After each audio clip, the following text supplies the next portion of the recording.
vous êtes nombreux à avoir en portefeuille des entreprises de services américaines, moi le premier. Soit vous en détenez directement parce que vous avez du Microsoft, du Meta, du Google, du Visa, du Netflix, enfin bon, la liste est extrêmement longue, ou bien tout simplement parce que vous avez des ETF Nasdaq, des ETF S&P 500 ou même des ETF MSCI Monde, tout simplement parce que ces entreprises-là, et vous le savez, je pense, font partie des plus grosses entreprises du monde. Et quand on entend parler de droits de douane, ben franchement, on ne sait pas trop quoi penser parce qu'on se dit, ben les droits de douane, ça concerne les biens tangibles, ça concerne les voitures, l'acier, etc., et pas les plateformes numériques. Et pourtant, les entreprises dont je viens de parler exportent énormément. Pas des produits physiques, hein, effectivement, mais des services, des logiciels ou des services cloud pour Microsoft, des abonnements pour Netflix, de la publicité pour Alphabet et Meta, des paiements pour Visa et Mastercard. Et pour beaucoup de ces entreprises, les exportations représentent 50%, voire même certaines fois plus, de leur chiffre d'affaires. Alors, est-ce qu'elles sont concernées par les guerres commerciales? Est-ce que des tensions additionnelles entre les États-Unis et l'Europe, parce que quand on parle d'exportation ici, c'est surtout en Europe pour ce type de services, est-ce que ça peut faire mal à ces entreprises de services américaines? La réponse est clairement oui. Et si, comme je vous le disais, vous avez des ETF Nasdaq ou des actions américaines, quelles qu'elles soient, en portefeuille, ça vous concerne souvent directement. Alors, je ne vais pas vous refaire tout le film. Trump a lancé une guerre commerciale avec le monde entier, il prévoit d'appliquer une taxe de 20% sur les produits européens, mais il a finalement accordé une pause de 90 jours, une sorte de trêve provisoire pour laisser une dernière chance aux négociations avant de sortir l'artillerie lourde. Sauf que, dans ses calculs, Trump oublie volontairement une partie de l'équation, les services, parce qu'il parle énormément du déficit commercial américain sur les biens, les produits physiques, qui dépassent aujourd'hui les 1200 milliards de dollars, mais sur les services, c'est l'inverse, c'est-à-dire que ce sont les États-Unis qui dégagent un excédent de près de 300 milliards de dollars. Donc évidemment, le monde achète peut-être moins de voitures américaines, mais il consomme beaucoup plus de Netflix, de logiciels et de publicité en ligne made in USA. Et les services, ça ne se taxe pas comme les biens.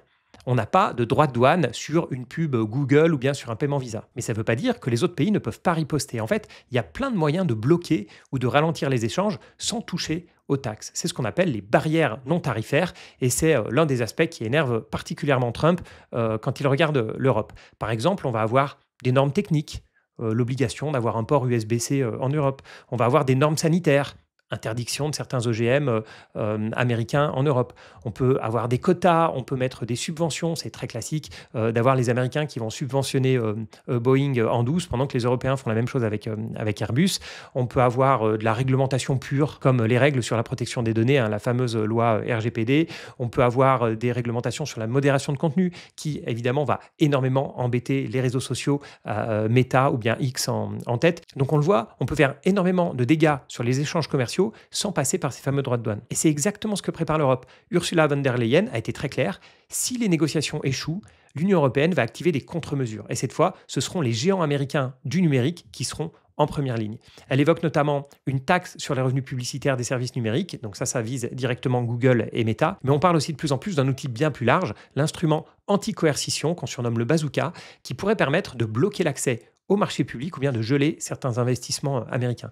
Alors cet aspect de ne pas donner accès au marché public, ça me fait parfois un petit peu sourire parce que quand il y a Microsoft, Amazon, enfin voilà, les géants numériques qui participent à des appels d'offres, on imagine mal aujourd'hui l'éducation nationale, les hôpitaux ou l'armée se passer des services de Microsoft, par exemple. Ça paraît extrêmement compliqué. Et puis s'ils veulent se passer de Microsoft, ils vont passer sur quoi? Sur Google Sheet, etc. Enfin, on voit que c'est extrêmement compliqué. Von der Leyen a aussi été très claire sur le fait que les règles déjà en place, c'est-à-dire RGPD, la TVA, les régulations sur la modération, etc., sont intouchables et qu'il n'est pas question de faire des concessions là-dessus à Washington. Et quand on lit cette interview de von der Leyen, elle a des mots assez forts. Elle parle d'un tournant historique dans les relations commerciales mondiales en disant, alors là je la cite, on ne reviendra jamais au statu quo, il n'y a pas de gagnants et seulement des perdants. Alors forcément les marchés réagissent, gros mouvements sur les taux, grosse volatilité, et puis les valeurs tech qui ne savent plus dans quel sens aller parce qu'on voit que ça peut être un des moyens de pression les plus puissants du côté de l'Europe. Alors qu'est-ce qui change pour nous, investisseurs? Le premier point,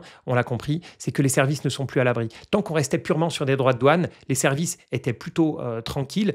Et puis on voit que maintenant, dans l'arsenal européen, il y a des choses très claires qui peuvent cibler les GAFAM notamment.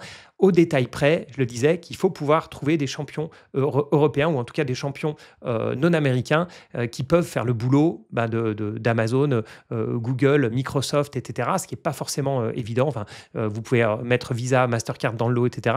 On manque beaucoup de concurrents en fait dans ce domaine. Et vu qu'on est dans des oligopoles, c'est-à-dire qu'on a souvent des duopoles d'ailleurs, on a juste deux champions qui se battent l'un avec l'autre, ça reste extrêmement compliqué. Et tout comme les Américains vont avoir du mal à relocaliser des usines aux États-Unis pour plein de raisons, de main-d'œuvre, de matières premières, etc., on va avoir énormément de mal, en Europe aussi, à rapatrier les plateformes numériques parce qu'aujourd'hui, on n'en a pas. On n'a pas de concurrents aux grands champions que je cite depuis le début. Donc les services ne sont plus à l'abri, ça c'est le côté négatif. Et si je regarde les sociétés américaines de services qui exportent beaucoup, j'en ai pas mal en portefeuille.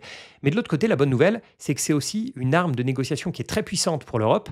Et Trump, malgré son style agressif, il a déjà dû plier partiellement en accordant ses 90 jours de pause, même si son équipe veut faire croire que tout était prévu, le plan se déroule sans accroc, etc. La réalité, c'est que Trump a dû lâcher. Et même si c'est plus en écoutant les patrons américains, et notamment celui de JP Morgan, Jamie Dimon, qu'il a lâché du lest, plus qu'en écoutant les Européens, on voit quand même que les négociations paraissent plus équilibrées que ce qu'on pouvait penser le fameux jour du Liberation Day, le 2 avril. Et en réalité, à part quelques cas d'entreprises très locales, comme, je ne sais pas, Euronext, par exemple, pour l'Europe, ou bien des sociétés 100% américaines, comme les assureurs santé américains, c'est très difficile de savoir qui sera épargné. On l'a vu, donc, même les services américains maintenant rentrent dans le lot. Et dans le cas d'un scénario plus pessimiste, avec des tarifs généralisés, vraiment une guerre commerciale qui continue, qui mènerait à une récession mondiale, finalement, même les entreprises purement domestiques pourraient elles aussi être affectées, parce que si la consommation ralentit, les consommateurs vont moins consommer de tout, y compris les produits locaux. Alors mon côté optimiste me fait dire que même si ces potentielles mesures annoncées par l'Europe touchent directement une bonne partie de mon portefeuille, finalement, pour moi, c'est plutôt une bonne nouvelle. Pourquoi ? Parce que ce qui m'intéresse aujourd'hui, c'est d'avoir des négociations, c'est d'avoir des deals qui sont conclus, parce que le marché déteste l'incertitude et le marché préfère largement un mauvais deal à une incertitude et avec des chiffres qui sont balancés comme ça à droite à gauche de tarifs qui sont complètement déments. Donc moi, même si ce que dit l'Europe touche potentiellement une partie de mon portefeuille, tant que ça va vers le côté on va réussir à négocier et il n'y a pas Trump tout seul qui tape avec son marteau sur la tête de l'Europe et de la Chine, tant qu'il y a un peu de rébellion en face, moi, je trouve ça bien. On a maintenant 90 jours qui vont être, on le sait, volatiles, avec des rumeurs dans un sens, dans l'autre, etc. Mais bon, il va falloir vivre avec. Si vous êtes comme moi, vous en avez un peu marre d'entendre parler de Trump, de ses tarifs. Je voulais faire une vidéo sur un autre sujet aujourd'hui, mais voilà, je me fais rattraper par l'actualité. Je me dis que c'est quand même important de parler de tout ça. Surtout qu'il y a ce petit côté bien physique, service, etc. Je trouve ça intéressant d'en parler. Mais je vais essayer de me décaler un petit peu de tout ça dans les futurs jours et semaines. Pour une autre raison aussi, c'est qu'il faut prendre du recul. Vous, moi, on doit prendre du recul dans ces moments-là. Et j'ai pas envie, avec un focus trop vraiment axé sur l'actualité, de vous forcer, de vous inciter, même de manière indirecte, à, je sais pas, vouloir faire quelque chose, à trader, etc. C'est ce qu'on appelle le biais d'action. Quand ça bouge comme ça, on a toujours tendance à se dire, il y a une opportunité, il y a des choses à faire, il faut absolument que je revoie tout mon portefeuille, que je change de stratégie, etc. C'est pas du tout ce qu'il faut faire. Souvent, le mieux est de rien faire dans ces marchés-là. Donc voilà, je voudrais pas, en parlant trop de Trump, des tarifs, etc., vous faire croire que c'est absolument le moment de trader, de faire, voilà, qu'il y a énormément d'opportunités. Donc, je pense que je prendrai, pour moi, pour mon bien-être mental et pour le vôtre aussi, prendre un peu de recul dans les prochaines semaines, c'est peut-être pas si mal, et évidemment, surveiller s'il y a des deals qui se font. Voilà, merci à tous pour votre fidélité et à bientôt pour des vidéos où, idéalement, on parlera pas de Trump. Allez, ciao.